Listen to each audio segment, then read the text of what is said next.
حضرت عبداللہ ابن عباس رضی اللہ تعالی عنہ کی 8 سال عمر تھی، حضور کے پیچھے بیٹھے ہوئے تھے، تو آپ صلی اللہ علیہ وسلم نے فرمایا یا غلام اعلمک کلمات،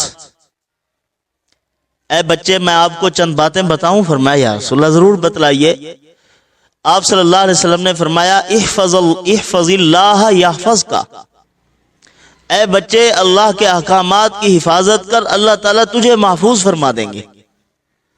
تو دین پر عمل کر، اللہ تیری حفاظت فرمائیں گے۔ تو دین پر عمل کرنے والا خود محفوظ ہو جاتا ہے۔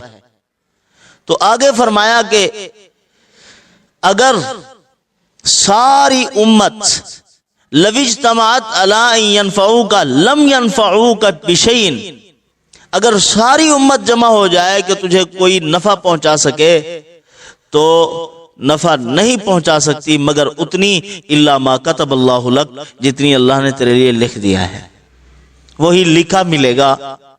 اگر ساری کائنات جمع ہو جائے کہ تجھے نقصان پہنچائے، نقصان پہنچانے پر تل جائے تو نہیں نقصان پہنچا سکتے مگر وہی جو اللہ تعالیٰ نے تیرے لیے لکھ دیا ہے۔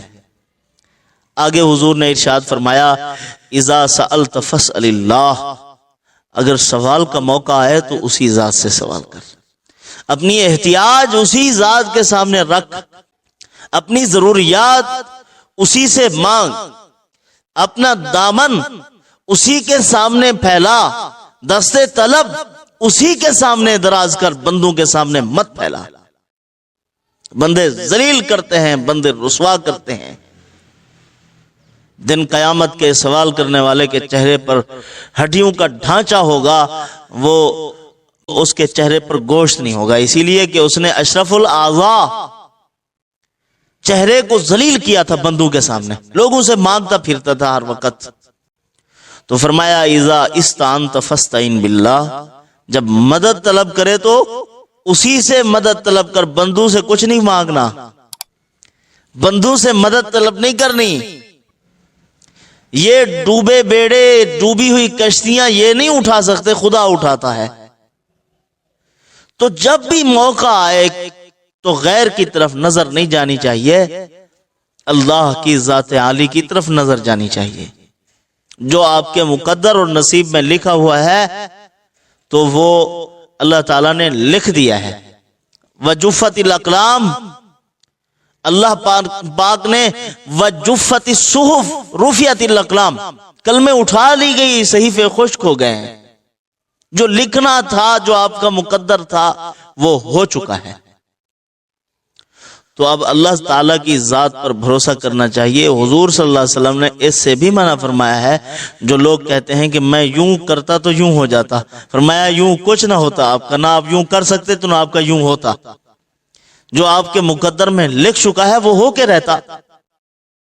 تو اس سے حضور نے منع فرمایا ہے، تدبیر اختیار کرنی چاہیے، ہاتھ پاؤں مارنے چاہیے، لیکن ملے گا وہی جو لکھا ہوا ہے، جو اللہ نے لکھ دیا وہ ملے گا۔ تو بہرحال یہ تو ابتدائی ترغیب تھی، مقصد ہمارا آج قرضے کے متعلق گفتگو کرنا ہے۔ مسلمان کے اوپر حالات آ جاتے ہیں تو کسی سے قرض حسنہ اٹھا لے۔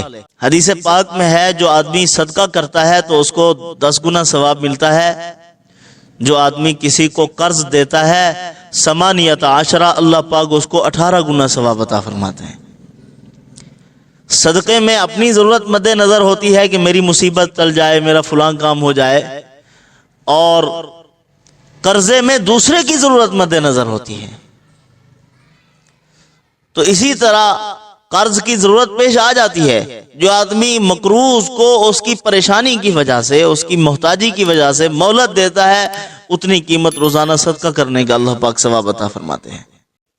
تو بہرحال اللہ رب العزت قادر ذات ہے، بندہ جب تقوی اختیار کرتا ہے، کسی سے نہیں مانگتا، چپ ہو جاتا ہے، تو اللہ تعالیٰ ضرورتیں بھی پوری فرما دیتے ہیں۔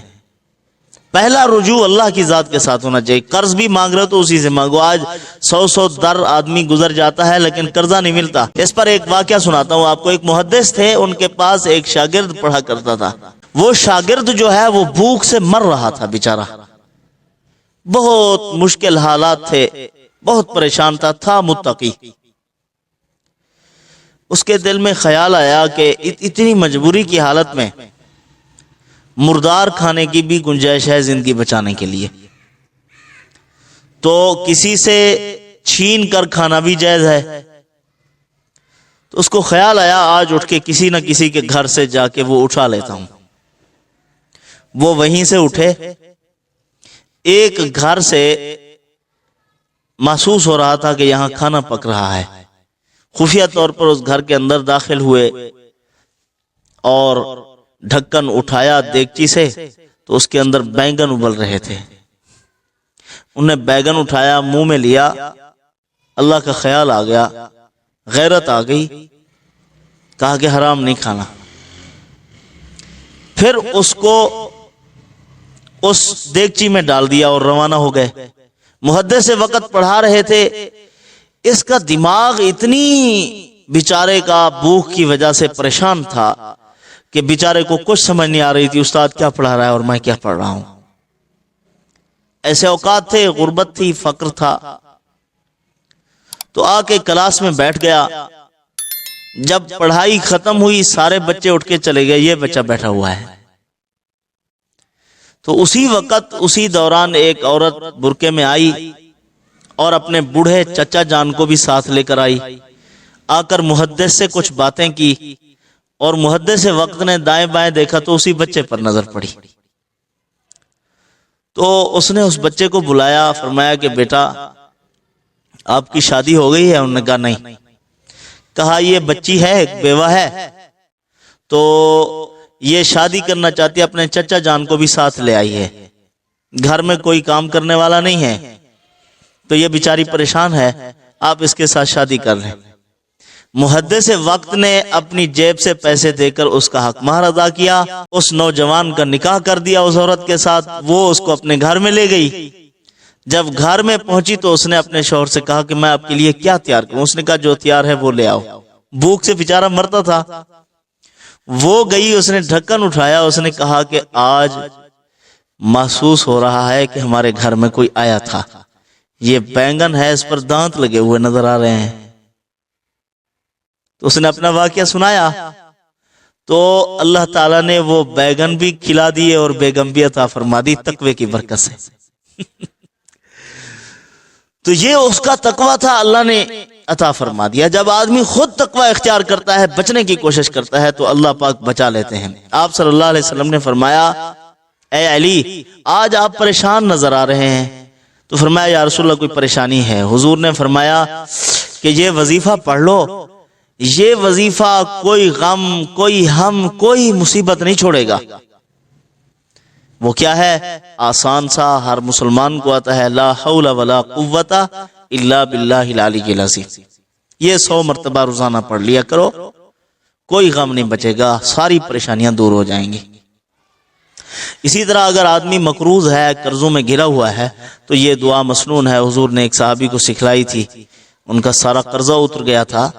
اللہم انی اعوذ بک من الہم والحزن واعوذ بک من العجز والبخل واعوذ بک من غلبۃ الدین وقہر الرجال۔ یہ دعا پڑھ لیں، اللہ تعالیٰ قرضے سے نجات عطا فرما دیں گے، ساری پریشانیاں دور ہو جائیں گی۔ وما علینا الا البلاغ۔